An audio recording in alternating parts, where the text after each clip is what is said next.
ஆண்டவராய் இயேசு கிறிஸ்துவின் நாமத்தினாலே இந்த நாளில் வாழ்த்துக்களை தெரிவித்துக் கொள்கிறேன். எப்படி இருக்கீங்க? சந்தோஷமாக இருக்கீங்களா? மகிழ்ச்சியாக இருக்கீங்களா? உங்களை சந்திக்கிறதுல மிகுந்த மகிழ்ச்சி அடைகிறேன். இந்த நாளில் பிறந்த நாளை திருமண நாளை கொண்டாடுகிற பிள்ளைகளை இயேசுவின் நாமத்தினால் ஆசீர்வதிக்கிறேன். இந்த நாளிலும் கூட நம்முடைய வாழ்க்கையில் என் பிரச்சனைகள், போராட்டங்கள், இன்றைக்கு வேதனைகள், இன்றைக்கு கண்ணீர்களை யாருமே பார்த்து கொள்ளலை அப்படின்னு சொல்லி யோசிக்கிங்களா? ஆண்டவர் இன்றைக்கு உங்கள் பிரச்சனையை பார்த்து கொண்டு இருக்கிறபடியினால் அவர் உங்களுடைய வாழ்க்கையில் ஆச்சரியமான காரியத்தை செயல்படுத்த போகிறார். பிரியமானவர்களே, பிரச்சனையை பார்த்து நீங்கள் சோர்ந்து போயிருக்கீங்களா?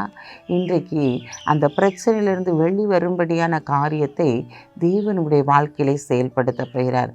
வாசிக்கிறேன் கேளுங்க. ஆதியாகமம் 22ஆம் அதிகாரம் 14ஆம் வசனம்.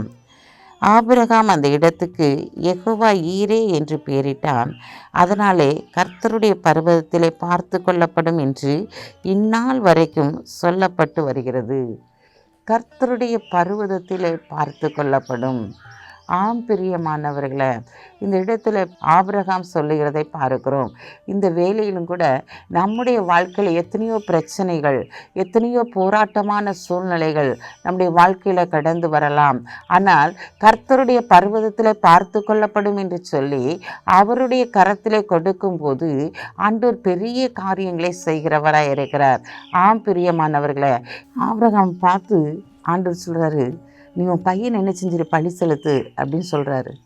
ஆனால் ஆண்டவர் சொன்ன வார்த்தைக்கு கீழ்ப்படிந்து அவன் அப்படியே நடந்தபடியினால் அங்கே பிள்ளைய என்ன செய்கிறான், பழி செலுத்தும்படியாக அங்கே கொண்டு போகிறதை பார்க்குறோம். பிள்ளை கேட்குறான், அப்பா பழி செலுத்துறதுக்கு ஆட்டுக்குட்டி எங்கே, அது பார்த்து கொள்ளப்படும்ப்பா, அவர் ஒன்று தருவார், அங்கே போய் எல்லாம் செய்யலாம் அப்படின்னு சொல்லி கூட்டிகிட்டு போகிறான். அப்போ ஆண்டவருடைய வார்த்தைக்கு அவன் கீழ்ப்படிந்ததினால கர்த்தருடைய பர்வதத்திலே எல்லாம் பார்த்து கொள்ளப்படும் என்று சொல்லி அவன் நாவினால் அறிக்கையிடுகிறதை பார்க்கிறோம். உன் பிரச்சனைகளை பார்த்து, உன் போராட்டங்களை பார்த்து நீ கலங்கி தவித்து கொண்டு இருக்கிறாயா? என்னால் முடியவே இல்லை சுவாமி, என்னால் நடக்கவே முடியலை, இந்த பிரச்சனை வெளியே வரவே முடியலை அப்படின்னு சொல்லி நினைக்கிறாயா?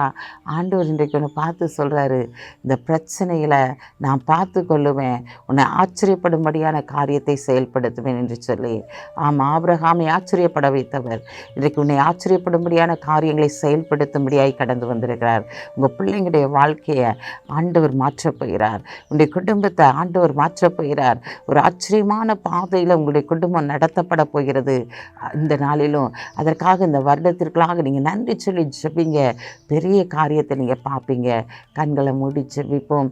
அன்புள்ள ஆண்டவரே, இந்த நாளுக்காக உமக்கு நன்றி செலுத்துகிறேன் தகப்பனே. அன்பா ராஜாவே, இந்த நாளிலும் கர்த்தருடைய பருவத்தில் பார்த்து கொள்ளப்படும் என்று சொல்லி அப்பா விசுவாசத்தோடு ஆண்டவரே, விசுவாசத்தின் தகப்பனாய் இருக்கிற ஆபிரகாம் ஆண்டவரே விசுவாசித்து அது நீதியாய் எண்ணப்பட்டது போல உங்களுடைய பிள்ளைகள் இந்த பிரச்சனையை தேவன் பார்த்து கொள்ளுவார். இந்த கடன் பாரத்தை தேவன் பார்த்து கொள்ளுவார்.